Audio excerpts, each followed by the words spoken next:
the disciples are walking through the field. Now, the unlawful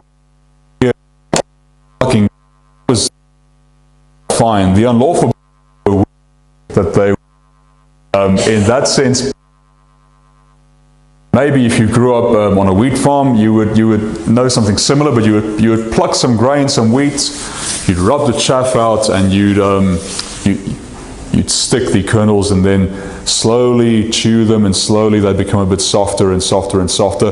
And of course, part of those laws in the Old Testament prohibiting labor on the Sabbath was specifically prohibiting the preparation of food. And so the rabbis of Jesus' time could fill books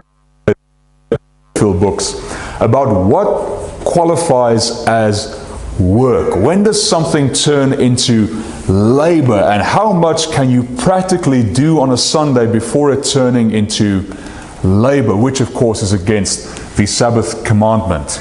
So you couldn't walk further than a mile, and you couldn't carry things further than a couple of 100 meters. You could only do the things that allow you to get a certain amount of distance from home, and any step further than that would be labor, would be work. And the Sabbath day is holy, and you shall not work. And here comes Jesus, his disciples, and they are working. And the Pharisees say, "Why do you allow your disciples to do what is not lawful?" Pardon me. And Jesus says, "Do you not read? Don't you know the story of your great hero David? How when he was hungry, we went into the temple, and he took the bread meant only for the priests, and he ate of it, and his disciples ate of it." Bob Dylan's got a song, I think Bob Dylan's Dream, in which he's giving people some advice, and they reject him. And then in the dream, he sings, and he's telling these people who have rejected him, he says, "Well, they rejected Jesus too." And then the people say, "Yeah, but him." You can imagine the Pharisees here saying, "Yeah, we hear what you say about David, but come on, you're not King David. So he could do certain things, but you certainly can't." And Jesus says, "Sabbath was made for man, not man for the Sabbath. So the Son of Man is Lord, even of the Sabbath," because he was there at its creation. Same day, same Sabbath, go to the synagogue, worship service. There's a man with a withered hand, and Jesus sees an opportunity to teach, not by a sermon, but by a healing. He calls the man with the withered hand. Now you must remember, in a place like Galilee, where people were carpenters, fishermen, farmers, who worked with their hands, having a limb that is unable of work is a big disadvantage. It meant that this man could not work for himself, could not support a family, was probably a beggar. And on top of that, obviously, if you had any kind of illness or injury or deformity, that meant that God must not like you very much, and so you were avoided to a certain extent, because people didn't want to catch whatever you had. Among which there are many Pharisees, he said, "Tell me this, on this holy day of yours, this Sabbath day, is it lawful to save life or to take it? Is it to do good or to do harm?" And the man with the withered hand seems to have no answer. Jesus says, "Stretch out your hand." Stretching it out, his hand. And what do the Pharisees do? They do not marvel at the miracle. They his demise for daring to do work on the Sabbath. Interesting there, the Pharisees and Herodians did not sit at the same table. They had completely different ways of organizing society. The Pharisees believed that the law was the highest authority, whereas the Herodians believed that Herod was the highest authority. So in many ways, Theologically, philosophically, politically, they are diametrically opposed. But the enemy of my enemy is my friend, as they say, and they become strange bedfellows in this plot to get rid of this man who flouts the laws so completely and so blatantly. Egypt. We are reading from Deuteronomy now. In Galilee, in this reading, Rome is in control, the Herodians are in control, Pharisees are in control, and perhaps even today, but I'll leave that up to you to decide, we suffer from something that Walter Brueggemann, he's a very famous Old Testament scholar, calls therapeutic, technological, consumerist militarism. That is the story that the world around us tells us every waking moment of the day.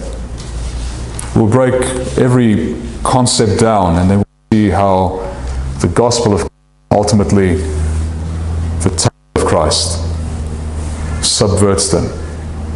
Therapeutic in the sense that we live and we are fed the assumption that there is a product or a treatment or a process to counteract every ache and pain and trouble. So comfort and convenience may be maximized.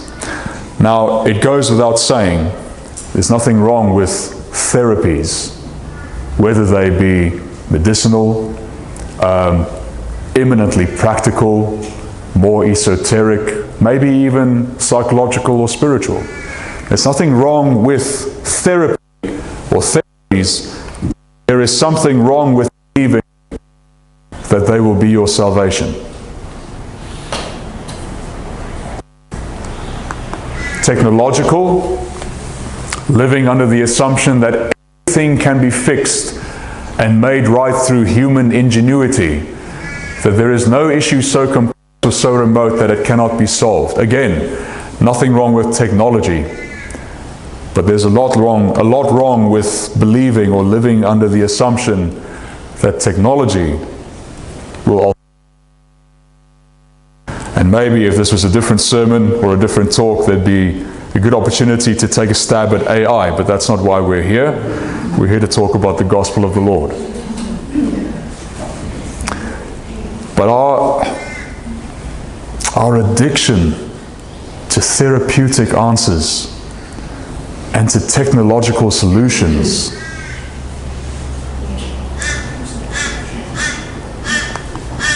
consumerist, the assumption that the whole world and all its resources are available to us without regard for our neighbor, that assumes that more is always better and that if you want it, you need it, and you deserve it, you should have it. There was a billboard advertisement back in the 90s in America, advertising something, don't know what. But then the caption that went with it said, it's not that you don't want it, it's that you haven't thought about it yet. It's not that you don't want it, it's that you haven't thought about it yet. And I'm as susceptible as anyone of doing, and you come across the most wonderful things on the internet, and then you go, I didn't know I wanted this until I until I saw. Well, that's a bit of the consumerist. Now again, of course, there's nothing wrong with consuming. There's nothing wrong with buying and selling, with producing. There's nothing wrong with supply and demand.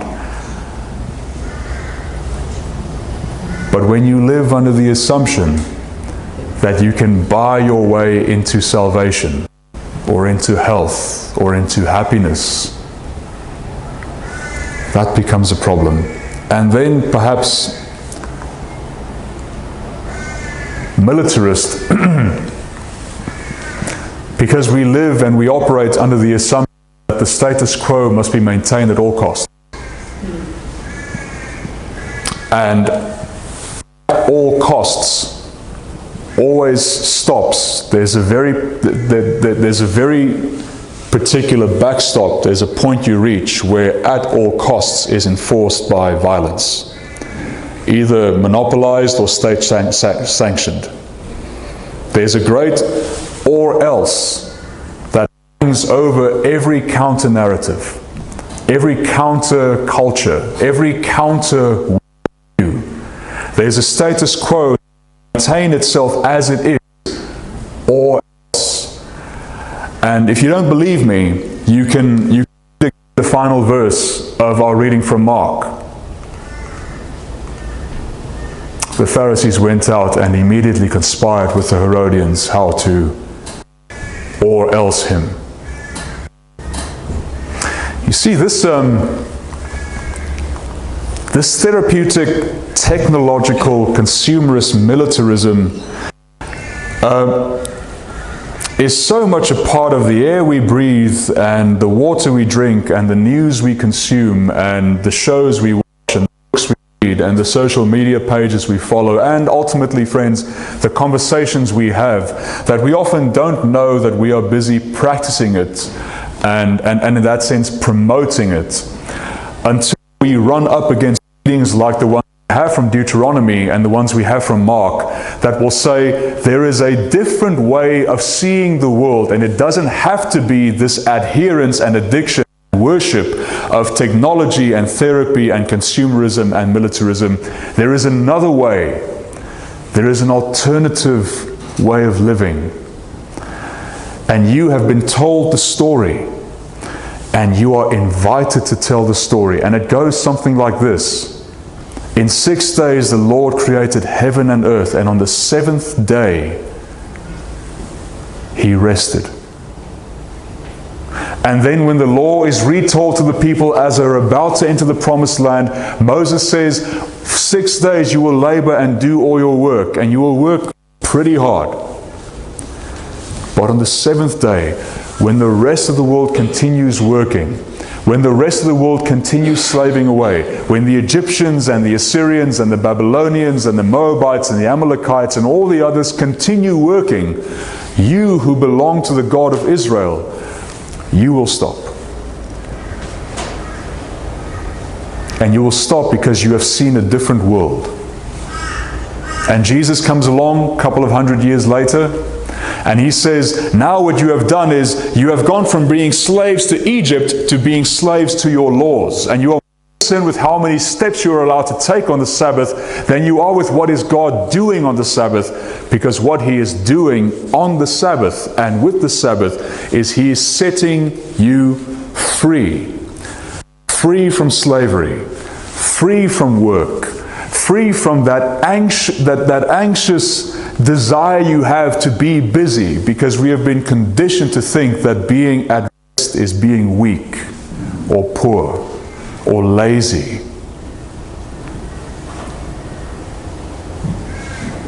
And Jesus says, you were slaves in Egypt, and now you have made yourselves slaves of your laws. And so I will show you what the Sabbath is for. The Sabbath is for liberation. The Sabbath is for restoration. The Sabbath is for justice. And the Sabbath is for grace. In the Deuteronomy story, Moses tells the people so clearly, he says, remember, on the Sabbath which you keep, no one will work, not you or your daughter or your son or your wife, or the slaves you keep, or the immigrants in your towns. Why? Because there was a time when you were slaves, and you know how bad that is. And so you will give the people who live with you rest, because I am a God who sets people free. I am a God who liberates. I am also a God of justice. And there is justice in resting, which we have forgotten as a society. There is a justice and a dignity that you give to people when you can honestly and sincerely say to them, and you know what, perhaps to yourself, that I don't need to work today. I am made for more than working. There's a deep liberation and a deep justice in that. And then in the Mark reading we find the other two. We find restoration, when Jesus takes the man with the withered hand and through no action of his own, so that Jesus may show us that on the Sabbath, in God's kingdom, in this other story, in this other worldview, healing happens, restoration happens, and ultimately, grace and the grace of God is dispensed. So the question, and perhaps the challenge, is how we will live, knowing that this is for us. Will we continue living in a world that tells the story of therapeutic, technological, consumerist militarism, which is very safe and it's very predictable, but there's also no imagination and there's no God? Or will we live in the world of the God of Israel, of Jesus of Nazareth, of the Holy Spirit here in this church now, that tells a story of liberation and restoration and justice and grace? It's not that safe. It's not that predictable. It's deeply unsettling sometimes and very elusive. But you know what? God is deeply unsettling sometimes and very, very elusive. But what he promises and what his story promises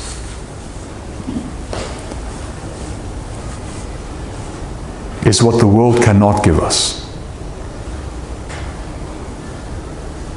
And if we have learned anything in the last 20, 30 years, it is that the world, with all of its therapies and technologies and consumerism and militaries, cannot give us what it promised. But God is faithful to his promise. He is faithful to his view, to his story, into his kingdom of which we are made a part. I'm going to invite Joanne to prepare the table of the Lord with me. Yes. And we will again get a glimpse of this world and this story of which God has made us a part.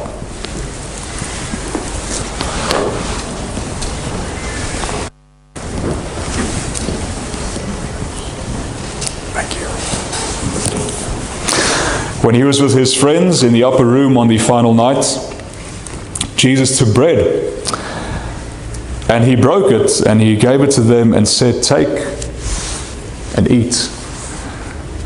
This is my body, broken for you." Broken so that my story may become your story,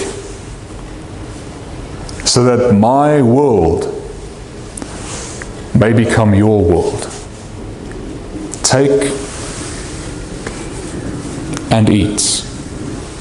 And after he had taken the bread and passed that, he took the cup and he passed it to them and said, "Take and drink, and remember, this is my blood poured out for you, the blood of the new covenant, the blood of the new world, the blood of the new kingdom, in which my Father's freedom and healing and justice and grace is available to you all. Take and drink and remember that I am Lord of all powers and principalities and even of the Sabbath." I will serve Joanne and Joanne will serve me. And then we will install communion. Or maybe we'll install communion first and then we'll serve each other. And then we've got the Lord's Prayer, or did I? Yes, we've got the Lord's Prayer as part of our coming to the table of the Lord. We'll play a piece of communion music over the speakers. And as that plays, I invite you to come up the center aisle, so the two wings